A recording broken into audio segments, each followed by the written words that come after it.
So guys, जैसा कि हमने पिछले एपिसोड में देखा कि शियाओ के साथ ही कई सारे डिसेबल ने एशियन मेथड्स को चुना था और वो सभी जेड एशियन कैरेक्टर्स के माउंटेन पर आ गए थे और वो सभी एशियन टेक्स्ट को समझने की कोशिश कर रहे थे। किंग की ग्रीन मून फ्लेम देख सभी को एहसास हो गया था कि वो काफी पावरफुल है। कई सारे डिसेबल ने एशियन टेक्स्ट को समझ लिया था। एल्डर उन्हें कई सारे अवसर देना चाहते थे ताकि वो आगे बढ़ सके। उन्होंने एलिक्सियर फर्नेस को बुला लिया था जिसमें काफी सारी मेडिसिनल प्रॉपर्टीज थी, पर उसके अंदर मौजूद एलिक्सियर लिमिटेड मात्रा में था जिसे वो अपनी ताकत से ही प्राप्त कर सकते थे। सभी उस फर्नेस के अंदर मौजूद दुनिया में आ गए। शियाओ पर जिनजे ने हमला किया, पर मोदाओ ने ही उनके हमलों को आसानी से रोक दिया और उन्हें खूब मारते हुए स्पेस में ले गया था। जुआन कुन शियाओ से लड़ना चाहता था, पर वहाँ वांगशी आ गई थी जो शियाओ से फाइट करना चाहती है। वो उन लोटस से उतरकर नीचे आती है और बोली कि तुम्हारे शुरुआत से ही काफी गलत उद्देश्य रहे। तुमने मेरे लोगों को धमकाया, उन्हें मारा, इतने से तुम्हारा पेट नहीं भरा जो तुमने मेरे ही लोगों के सामने मुझे शर्मिंदा किया, जिससे अब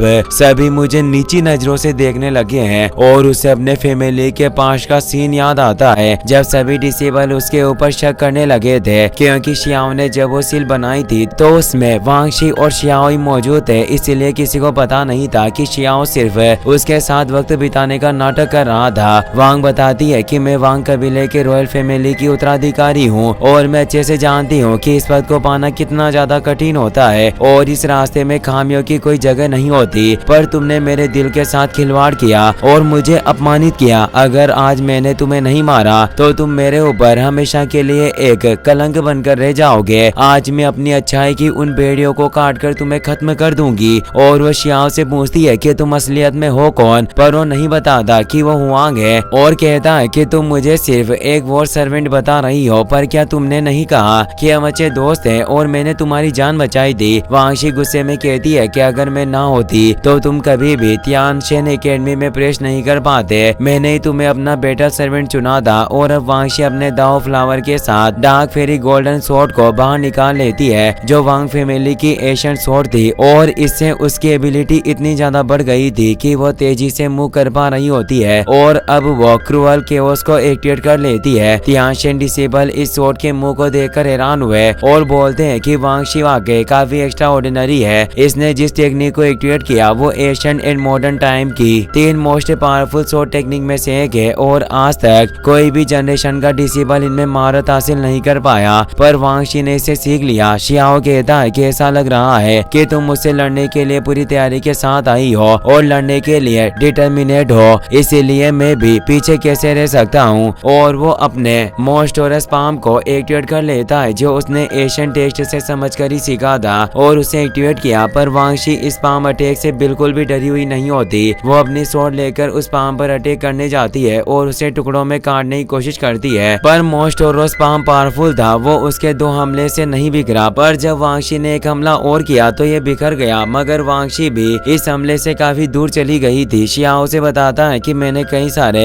एशियन टेक्स्ट का अध्ययन किया है जिससे ही मुझे ये इंसाइट प्राप्त हुए हैं। बस इन्हें सत्यापित करने के लिए मुझे तुम्हारी जरूरत है। और वो मोस्टोरस पाम उसे हर तरफ से घेरने लग गए थे, जिससे ऐसा लग रहा था कि वो एक सील का निर्माण कर रहे हो। वांगशी थोड़ी परेशान नजर आने लगी। बियान्यू कहती है कि यह लड़का वाकई काफी पावरफुल है जो इतनी जल्दी भयानक टेक्निक का इस्तेमाल करने लगा और मेरी उम्मीद से भी ज्यादा फियर्स एनर्जी से हमला कर रहा है। वांगशी कहती है कि ऐसा कोई तरीका नहीं जिससे तुम मुझे पकड़ सको, और वो उन पाम पर अपने डार्क स्वॉर्ड से हमला करने लग जाती है। वो लगातार कई सारे स्लेश से उन सभी पाम को बिखेर देती है। शियाओ से कहता है कि तुम्हारी ये डार्क फेरी गोल्डन स्वॉर्ड वाकई काफी कमाल की है और तुम पर बिल्कुल फिट बैठती है, पर अफसोस की बात है कि तुम मेरे इलेक्ट्रिक गोल्डन टेक्निक का कुछ नहीं बिगाड़ सकती। और वो वापस से उस पर मोंटोरोस हेड से हमला करने जाता है जो गोल्डन लाइटनिंग से कवर थे, जिससे वांगशी उन्हें स्वॉर्ड से नुकसान नहीं पहुंचा पा रही थी। इसीलिए वो अपनी कल्टिवेशन पाथ के साथ एक जायंट स्वॉर्ड स्लेश को एक्टिवेट करके उस पाम पर हमला कर देती है। यह देख बियान्यू हैरान रह गई कि इस लड़की ने काफी गहराई से अपनी पावर को छिपाया हुआ था। वांगशी उस गोल्डन हैंड से भी बच गई और उसके पीछे आकर एंडलेस डार्क स्वॉर्ड मुंह से हमला करके उस हैंड को खत्म कर देती है और शियाओ की तरफ स्वॉर्ड पॉइंट करके कहती है कि आज मैं तुम्हें शांति के साथ मार डालूंगी। शियाओ गुस्से में अपने एक तेज ओरा के साथ आसमान में ऊपर उठाता है और अपनी कुनफेंग टेक्निक से वांगशी पर हमला करता है, पर वांगशी वक्त रहते आगे से हट जाती है, जिससे कुनफेंग पीछे चट्टानों से जा टकराई और एक तेज विस्फोट हुआ।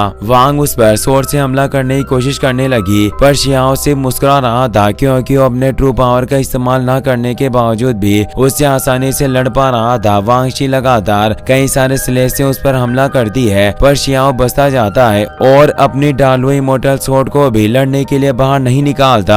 वो अपने हाथ के हमले से ही वांगशी को पकड़कर उसे एक पावरफुल पंच मारता है, जिससे वो काफी दूर चली जाती है और अब उनके बीच क्लोज कॉम्बैट फाइट स्टार्ट हो जाती है। काफी देर फाइट करने के बावजूद भी वांगशी शियाओ को कमजोर नहीं कर पा रही थी, उल्टा वही दूर चली गई थी। शियाओ ने वापस अपनी कुनफेंग टेक्निक का इस्तेमाल किया। वांगशी पीक एंड केओस टेक्निक से मल्टीपल डार्क स्वॉर्ड को क्रिएट कर लेती है, जो मिलकर एक जाइगेंटिक स्वॉर्ड में बदल जाती है। कुनफेंग और स्वॉर्ड आपस में टकराते हैं और एक तेज विस्फोट के साथ दोनों ट्रेजर नष्ट हो जाते हैं। शियाओ कहता है कि तुम्हारी एशियंट वांग फैमिली के क्लेन ट्रेजर वाकई अपनी रेपुटेशन के अनुसार काफी कमाल के हैं। वांगशी नीचे उतर आई और गुस्से में बोली कि ऐसी मीठी बातें बोलना बंद करो, और वो डार्क स्वॉर्ड को तेजी से ग्राउंड पर हिट करती है, जिससे अब वांगशी की केओस एनर्जी की मदद से अपनी धर्मा बॉडी को एक्टिवेट कर लिया था, जिसे वो अपनी बॉडी से ही कंट्रोल कर रही थी। शियाओ पर एक साथ हजारों स्वॉर्ड से हमला होने लगे, जिनसे बचने के लिए शियाओ भागने लगता है और उन स्वॉर्ड हमलों को रोकता है। शियाओ के पास अब कोई रास्ता नहीं बचा था, इसीलिए वो 6 से बाद रीइंकार्नेशन को एक्टिवेट कर लेता है। 6 स्क्रॉल बाहर निकल आए और स्वर्ग की बेड़ियों से शियाओ ने वांगशी की धर्मा बॉडी को पकड़ लिया और वो कहता है कि तुम्हारी ये छोटी मोटी टेक्निकें मेरे खिलाफ काम नहीं करेगी, इसीलिए कोई रियल स्किल दिखाओ। अगर तुम्हारे पास कोई नई स्किल नहीं है तो तुम्हारे पास जीतने का कोई मौका नहीं हो सकता।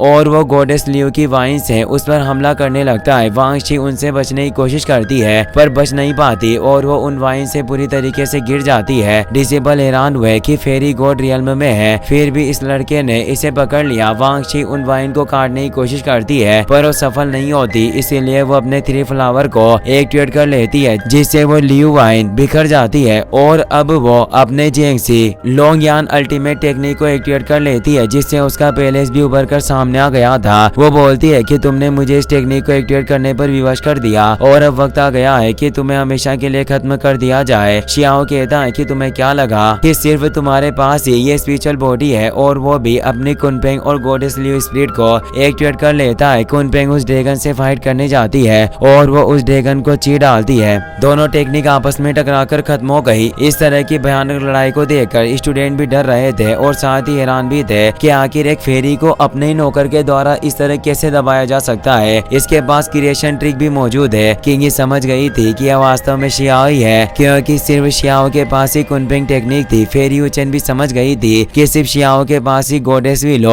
और कुनफेंग टेक्निक थी और ये टेक्निक गलत नहीं हो सकती। वास्तव में वो शियाओ मरा नहीं था। वांगशी के मुंह से ब्लड आने लगा था। वो कमजोर पड़ रही होती है, पर वो सोचती है कि इसने मुझे और मेरी फैमिली को धोखा दिया। ये काफी पावरफुल है, ये सिर्फ हमें अपमानित करने के लिए मेरा बेटा सर्वेंट बना। मैं इसे कभी माफ नहीं कर सकती। और अब वो अपनी प्रिमोडियल स्पिरिट यानी आत्मा को बाहर निकाल लेती है और उससे एक सोल टेक्निक को एक्टिवेट करने लगती है। शियाओ समझ जाता है कि अपनी स्वॉर्ड को और ज्यादा शार्प कर रही है। उसने युआन शेन स्वॉर्ड एम्ब्रो को एक्टिवेट कर लिया होता है और वो प्रिमोडियल स्पिरिट एक साथ कई सारे पावरफुल स्लेश से शियाओ पर हमला कर देती है और बोली कि अब तुम्हें अपनी औकात पता चलेगी और तुम्हारा अहंकार खत्म हो जाएगा। पर शियाओ अपने पाम से ही उन हमलों को रोक देता है और फाइनली अब वो हैंड ऑफ गॉड को एक्टिवेट कर लेता है। साथ ही उसने एशियन टेस्ट से जो कुनफेंग धर्मा रीइंकार्नेशन मेथड समझा था उसे भी वो उस गॉड हैंड के साथ मिला देता है, जिससे गॉड हैंड की क्षमताएं काफी ज्यादा बढ़ चुकी थी। वांगशी अभी भी हार नहीं मानना चाहती थी, इसीलिए शियाओ सुप्रीम बोन के थर्ड सुपर नेचुरल पावर को भी उस गॉड हैंड में मिला देता है। इससे वो गॉड हैंड फिस्ट में बदल जाता है। वांगशी भी अपने सबसे पावरफुल युआन शेन स्वॉर्ड के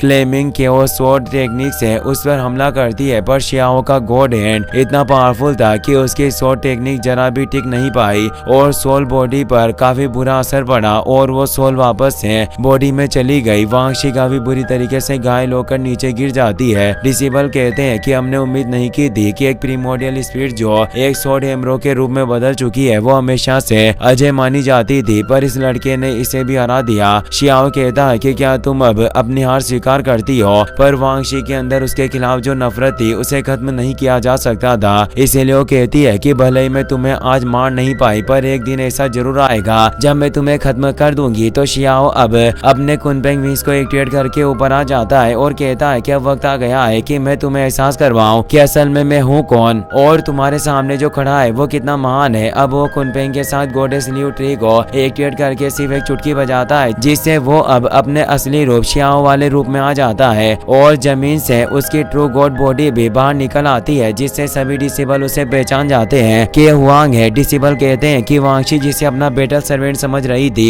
वो असल में 3000 स्टेट का हुआंग था। हमें तो लग रहा था कि एशियन माइन में मारा गया होगा पर ये जिंदा बच गया। शियाओ कहता है कि तुमने बिल्कुल ठीक समझा, मैं हुआंग हूँ। यहाँ और कौन है जो मुझसे लड़ना चाहता है? उसने सभी को एक खुली चुनौती दी थी। इसी के साथ ये एपिसोड यहीं पर खत्म हो जाता है। वीडियो पसंद आया हो तो अपने दोस्तों के साथ शेयर करना, साथ इस वीडियो को लाइक करने के साथ साथ चैनल को सब्सक्राइब जरूर कर लेना। Thanks for watching.